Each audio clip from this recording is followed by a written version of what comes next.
नमस्ते दोस्तों, आज हम इस वीडियो में एक काफ़ी इंटरेस्टिंग इंडेक्स के ऊपर बात करने वाले हैं जिसका नाम है निफ्टी मिड कैप 150 इंडेक्स। ये आपको स्क्रीन पर भी दिखाई देता रहेगा।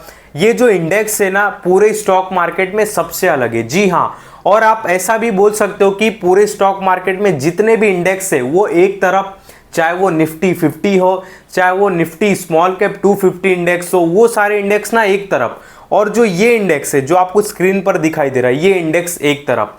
और इस इंडेक्स को मैं ऐसा क्यों बोल रहा हूँ कि ये सबसे अलग है, ये हाई ग्रोथ वाला इंडेक्स है। रीज़न है कुछ, मैं आगे इस वीडियो में बताऊंगा। इसकी वैल्यूएशन समझेंगे कि इसकी वैल्यूएशन अभी क्या है, और इसका म्यूचुअल फंड है उसके ऊपर भी हम बात करेंगे। और इसके अंदर जो स्टॉक है मिड कैप की 150 कंपनियां है, जैसे कि नाम से ही पता चलता है निफ्टी मिड कैप 150, यानी कि इसमें 150 कंपनियां इस इंडेक्स में। उन कंपनियों को भी समझेंगे कि वो कंपनियां कैसी है, खराब कंपनियां हैं, अच्छी कंपनियां हैं, बहुत अच्छी कंपनियां हैं, रिस्की कंपनियां हैं, कैसी कंपनियां हैं, ठीक है, उसके ऊपर भी बात करेंगे। यहाँ पे पहले हम थोड़ा इंडेक्स का ये स्ट्रक्चर समझ लेते हैं कि इसके अंदर कौन कौन सी कंपनियां हैं, किस टाइप की कंपनियां हैं। कि स्मॉल कैप की भी कंपनियां इसमें आ गई है क्या, लार्ज कैप की भी कंपनियां आ गई है क्या इस इंडेक्स के अंदर, ये सारी पहले बात कर लेते। और ये सारा चीज़ समझने से पहले, इंडेक्स का बेसिक स्ट्रक्चर समझने से पहले आपको थोड़ा ये समझना पड़ेगा कि जो हमारा लार्ज कैप का क्राइटेरिया क्या होता है, मिड कैप का क्राइटेरिया क्या होता है, स्मॉल कैप का क्राइटेरिया क्या होता है। जैसे कि हम सबको पता है कि स्टॉक मार्केट में मेन 500 कंपनियां हैं जिसको हम निफ्टी 500 भी बोलते हैं, ठीक है। और यही जो 500 कंपनियां हैं इसके अंदर मेन कंपनियां आती है, स्मॉल कैप हुआ, लार्ज कैप हुआ, मिड कैप हुआ। तो मैं आपको थोड़ा समझा देता हूँ। जो निफ्टी 1 से लेके निफ्टी 100 तक कंपनियां होती है वो लार्ज कैप की कंपनियां होती है, ठीक है। और जो निफ्टी 101 से लेके 250 तक की कंपनियां रहती है वो मिड कैप कंपनियां रहती है। और जो कंपनी निफ्टी 251 से लेके 500 तक रहती है वो स्मॉल कैप की कंपनियां रहती है। तो ये हम कौन से इंडेक्स की बात कर रहे हैं, निफ्टी 101 से लेके निफ्टी 250 तक की जो कंपनियां हैं हम उसकी बात करें। मैं आपको लिख के भी समझा देता हूं यहाँ पे, अगर आपको कंफ्यूजन होता रहेगा। यहाँ पे आप समझो कि हमारे स्टॉक मार्केट में 500 मेन कंपनियां हैं, निफ्टी 500 आपको स्क्रीन पर दिखता रहेगा, ठीक है। ये 500 मेन कंपनियां हमारे स्टॉक मार्केट में। अब इन 500 कंपनियों में से अगर मैं बताऊं तो हमारा निफ्टी 50 भी आता है। ये सबसे मेन हो गया, जो इंडेक्स हम बोलते हैं निफ्टी 50, ये मेन हो गया, ठीक है। पर यहाँ पे एक चीज़ समझो, निफ्टी 1 से लेके निफ्टी 100 ये लार्ज कैप हो गया, ये लार्ज कैप हो गया, ठीक है। और यहाँ पे नीचे आते जब फिर निफ्टी 101 से लेके निफ्टी 250 ये क्या हो गया, ये मिड कैप की कंपनियां हो गया। और हम इसी मिड कैप कंपनियां और इसी इंडेक्स की बात करें, और फिर आगे जब बढ़ेंगे तो निफ्टी 251 से लेके 500 की जितनी कंपनियां वो स्मॉल कैप, और इसके बाद जितना भी निफ्टी 500 से आगे जितनी भी कंपनियां वो सारे स्मॉल कैप की ही कंपनियां। पर ये मेन 500 कंपनियां होती, ठीक है। तो आज हम उन 500 में से ये 150 कंपनियां बात कर रहे हैं, ये मिडल वाला निफ्टी 101 से लेके 250 तक, ठीक है। अब आपको समझ में आता रहेगा। और देखो ये इंडेक्स सबसे अलग क्यों है, इसके रीज़न है, मैं आपको बताता हूँ। अभी इस इंडेक्स में आपको कैसे स्टॉक मिलेंगे, मिड कैप के। और मिड कैप के स्टॉक कैसे होते हैं, हाई ग्रोथ वाले होते हैं और प्लस स्टेबल रहते, ग्रोथ के साथ स्टेबल देते। वहीं मैं स्मॉल कैप की ओर अगर जाऊँ तो स्मॉल कैप में आपको ग्रोथ मिलेगा पर वहाँ पे रिस्क बहुत ज़्यादा मिलेगा, ठीक है। वहाँ पे मतलब अनस्टेबल बहुत रहते स्टॉक, स्मॉल कैप में ग्रोथ रहता है पर वहाँ पे रिस्क भी बहुत रहता है। पर मिड कैप की बात करूँ तो स्टेबिलिटी भी मिलता है, थोड़ा नहीं, थोड़े से ज़्यादा, और उसके बाद ग्रोथ भी मिलता है। क्यों मिलता है, क्योंकि मिड कैप कंपनियाँ आखिर मिड कैप बनी कैसे, स्मॉल कैप से मिड कैप बनी ना। स्मॉल कैप, वो जब जो भी मिड कैप कंपनियां हैं पहले स्मॉल कैप होगी तब तो मिड कैप बनी रहेगी। तो यहाँ पे स्टेबिलिटी आ गया बिकॉज कंपनियां स्मॉल कैप से मिड कैप में आ गई। सेकेंड, अब ग्रोथ कैसे आया इसमें, अब जो कंपनियां स्मॉल कैप से मिड कैप बनी है वो लार्ज कैप भी तो बनेगी ना आगे चल के, तो इसमें हमको ग्रोथ भी दिखाई देता है। समझ रहे हो ना आप बात को। तो इसके लिए जो इंडेक्स है ना मार्केट में सबसे अलग है, क्योंकि इसमें जो 150 कंपनियां हैं वो ग्रोथ भी है उसमें और स्टेबिलिटी भी है, ठीक है। तो इसके लिए मैं इस आज इंडेक्स को ले रहा हूँ। अब यहाँ पे आपको स्ट्रक्चर बेसिक समझ में आ गया रहेगा इंडेक्स का। यहाँ पे वैल्यूएशन भी समझा देता हूँ, फिर स्टॉक के ऊपर भी आऊँगा। इसके अंदर जो स्टॉक है, जो कंपनियाँ, उसके ऊपर भी मैं थोड़ा बात करूँगा। पी रेशो देखे अगर इस इंडेक्स का तो कितना निकल के आता है, 33 का निकल के आता है, ठीक है। अगर मैं एक साल का जो मीडियम पी बात करूँ 42 का है और इसका इंडेक्स का पी कितना है 33, मतलब एक साल के एवरेज से देखें तो इंडेक्स वैल्यूएशन कंफर्ट दिखाई देता है।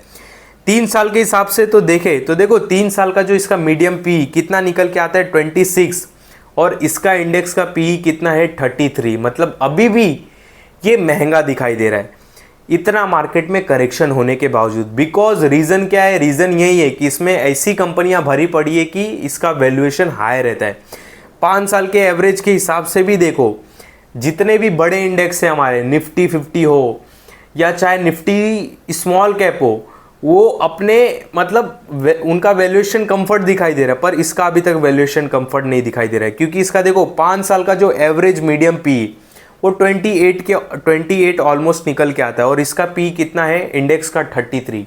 अभी भी वैल्यूएशन स्लाइटली महंगा दिखाई देता है। 10 साल के हिसाब से भी देखो वैल्यूएशन महंगा दिखाई देता है। बिकॉज क्यों, ये इंडेक्स सबसे अलग है मार्केट में, जैसा कि मैंने स्टार्टिंग में बताया। यहाँ पे वैल्यूएशन की बात हो गई। देखते हैं स्टॉक, देख सकते हो कि इसमें 150 कंपनियां हैं। यहाँ पे बहुत सारी कंपनियां हैं, ठीक है। अब इसमें देखो आप इंडेक्स पे भी फोकस कर सकते हो, स्टडी कर सकते हो। इस इंडेक्स का आपको म्यूचुअल फंड भी मिल जाएगा, ETF भी मिल जाएगा। आप वहाँ पे जाके अपनी स्टडी, आपको जो डिसीजन लेना है ले सकते हो, ठीक है। और इसमें आप स्पेशली इसके स्टॉक भी देख सकते हो, उसके ऊपर भी स्टडी कर सकते हो, ठीक है। आपको सारे स्टॉक नहीं देखना है बिकॉज इसमें बहुत सारी अनस्टेबल भी कंपनियां हैं। बिकॉज 150 कंपनियां हैं इसके अंदर, तो ऐसा तो है नहीं कि वो 150 फंडामेंटल अच्छी रहेगी, नहीं, बिल्कुल नहीं। यहाँ पे इसमें सरकारी भी कंपनी है जो डिविडेंड काफ़ी ज़्यादा देती है, तो मैं तो ऐसी कंपनियों से दूर रहता हूँ, तो ठीक है। तो सरकारी कंपनियाँ हैं, मैं उसको इग्नोर करूँगा, ठीक है, बाकी आपका चॉइस है। तो इस 150 कंपनियों में से आपको बहुत सारी कंपनियाँ हटानी भी है, ध्यान देना, ठीक है। तो यहाँ पे अगर आप बोलोगे तो अगर आप बोलोगे कि मैं किसको चूज़ करूँगा इन 150 कंपनियों में से, ठीक है, ऑप्शन बहुत मिलेंगे इसमें क्योंकि ये इंडेक्स सबसे अलग है। ऑप्शन देख सकते हो कि स्टार्टिंग में जो पेज है जिसमें 10 कंपनियां दिखाई दे रही है, मैं इसमें चूज़ करना चाहूँगा। अगर कोई पूछता है कि भाई आप ये जो 150 कंपनियां उसमें से किसको चूज़ करोगे, तो फर्स्ट मैं मैक्स हेल्थ केयर को चूज़ करना चाहूँगा। मैनकाइंड फार्मा में मैं अपनी स्टडी करना चाहूँगा। मुथूट फाइनेंस हो गया, लुपिन हो गया। उसके बाद और आगे बढ़ते हैं, आगे देखते हैं परसिस्टेंट सिस्टम हो गया, ठीक है, IT की कंपनी। SDFC AMC हो गया, इसको चूज़ करना चाहूँगा। देख रहे हो, मतलब ये सारी ऐसी कंपनियां इस इंडेक्स में भरी हुई है जिसके पीछे पूरे स्टॉक मार्केट में जितने लोग हैं पागल है। सही बात है ना, ये ट्रेंडिंग कंपनियां है ना। ट्रेंडिंग मीन्स ऐसा नहीं कि आप इसको हल्के में लेना, मतलब इसमें वही सारी कंपनियां हैं जिसकी चर्चा ज़्यादा होती है, जो फंडामेंटली भी स्ट्रॉन्ग है, ठीक है। SDFC AMC हो गया, मैरिको हो गया, SBI कार्ड्स हो गया, डिक्सन टेक्नोलॉजी इसमें ही आता है, पॉलीकैब इंडिया हो गया, इसमें ही आता है। थर्ड पेज पे चले, और भी बहुत सारी कंपनियां। मैं किसको चूज़ करना चाहूँगा, देखो बहुत लोगों का फेवरेट सुजलॉन इसमें ही आता है। टोरेंट पावर में चूज़ करना चाहूँगा, BSC चूज़ करना चाहूँगा। नीचे आते हैं, उसके बाद ये चौथा नंबर पेज ओपन करना था। चौथा नंबर अगर पेज ओपन करें, वारी एनर्जी इसमें आता है, ओराकल फाइनेंस इसमें आता है, औरोबिंदो फार्मा आता है, JSW इंफ्रा इसमें आता है, अडानी टोटल आता है, एबॉट इंडिया आता है, कोलगेट आता है, गोदरेज प्रॉपर्टीज आता है। ये सारी कंपनियां हैं। नीचे आते हैं, उसके बाद अशोक लेलैंड हो गया, ओबराय रियल्टी हो गया, एल्कम हो गया, बर्जर पेंट हो गया, ठीक है। फिर नीचे आते और भी देखते स्लाइड करके, बहुत सारी देखो कितनी कंपनियां इसके अंदर मिल रही है।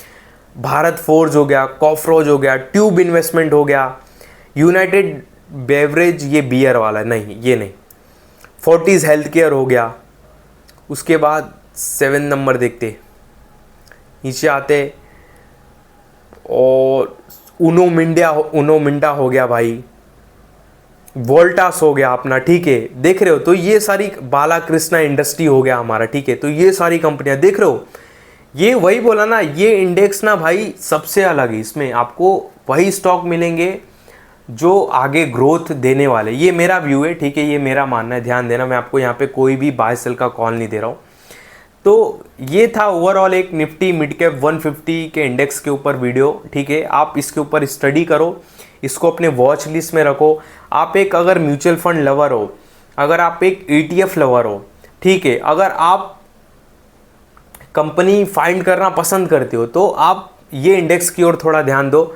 इंडेक्स भी अच्छा है और इंडेक्स के अंदर बहुत सारी कंपनियां भी अच्छी, ठीक है। तो आपको बहुत सारा मटेरियल मिल जाएगा, स्टडी मटेरियल मिल जाएगा, ठीक है। ध्यान देना, यहाँ पे कोई भी आपको मैं बाय सेल का कॉल नहीं दे रहा हूँ। ये इंडेक्स पूरा स्टडी मटेरियल है भाई। इसमें मतलब आप अपने 10 दिन निकाल सकते हो इंडेक्स के ऊपर, चाहे स्टॉक, इसके अंदर जो स्टॉक है उसके ऊपर स्टडी करने में, ठीक है। तो ध्यान देना, इस वीडियो में आपको किसी भी तरह का बाय सेल का कॉल नहीं है। जो भी मैंने इस वीडियो में बातें बताई केवल समझाने के लिए बताई, ठीक है, और स्टडी और एजुकेशनल पर्पस के हिसाब से बताया। बाकी ध्यान देना, वैसे भी मेरे किसी भी वीडियो में कभी भी किसी भी स्टॉक से रिलेटेड बाय सेल का कॉल नहीं रहता है। इस बात का आप बहुत बहुत ध्यान देना।